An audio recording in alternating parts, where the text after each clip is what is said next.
जय माँ गायत्री मित्रों, स्वागत है आपका अपने ही YouTube चैनल निकी ब्लॉग में। दोस्तों, नवरात्रि के दौरान हम लोग माता रानी की पूजा करते हैं, कलश की स्थापना करते हैं, नारियल से माता का पूजन करते हैं और साथ ही साथ ज्वार भी बोते हैं। दोस्तों, इतना सब करने के बाद भी हमें कुछ बातें नहीं पता होती है, जैसे कि कलश के साथ रखे हुए जल का क्या करना चाहिए, नारियल का क्या करना चाहिए, जो ज्वार हमने बोए थे उसका क्या करना चाहिए। तो दोस्तों, आज की इस वीडियो में इन्हीं सभी बातों के बारे में हम चर्चा करने वाले हैं।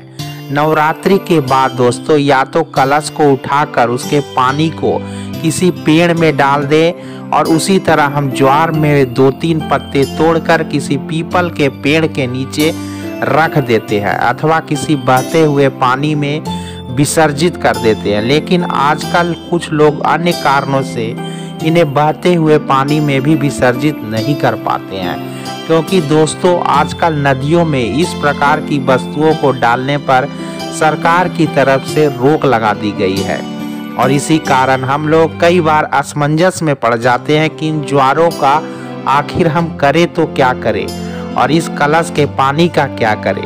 सबसे पहले दोस्तों, हम अष्टमी या नवमी के दिन पूजा करने के बाद जब हम कलश को अपनी जगह से हटाते हैं तो सबसे पहले आम के पत्तों को कलश से अलग तोड़ दें। उसके बाद नारियल को तोड़कर उसकी गरी निकालकर हम लोग प्रसाद के रूप में सबको बांट देते हैं।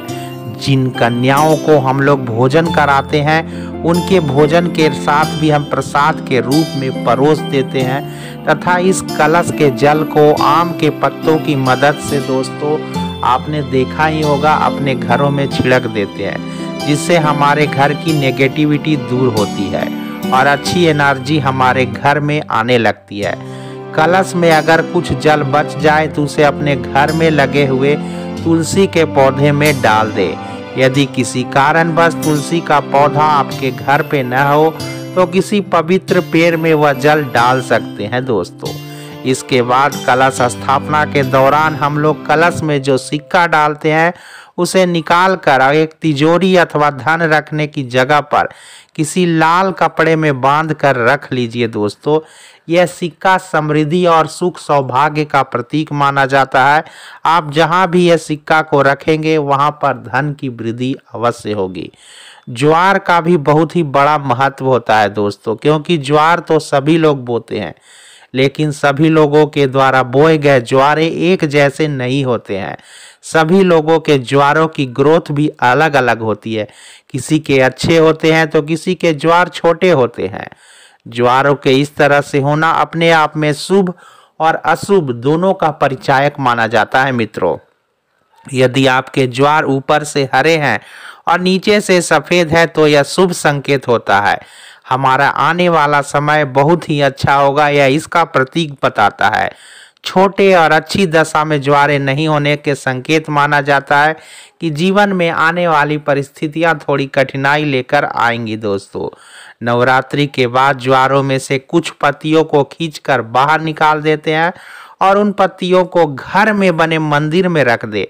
ऐसा करने से ज्वार अभिमंत्रित हो जाएंगे और जब हम पूजा की समाप्ति के बाद इन ज्वार को उठाकर अपनी तिजोरी में रख लीजिए अथवा किसी पवित्र स्थान पर प्रवाहित कर दे। इसके बाद हम लोग पुनः 3, 5 अथवा 7 की संख्या में निकालें और अपने घर भोजन कराते आई कन्याओं को पाली पाली में परोस दे। इसके बाद आप ज्वार को बर्तन से 3 भाग को काट ले और उसे जूसर या मिक्सर में डालकर इसका रस बनाकर भी आप पी सकते हैं दोस्तों।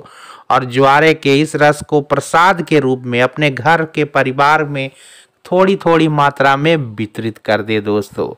उम्मीद है मित्रों आज की ये छोटी सी जानकारी आपको पसंद आई होगी, तो चैनल को एक लाइक, शेयर और सब्सक्राइब करें। धन्यवाद।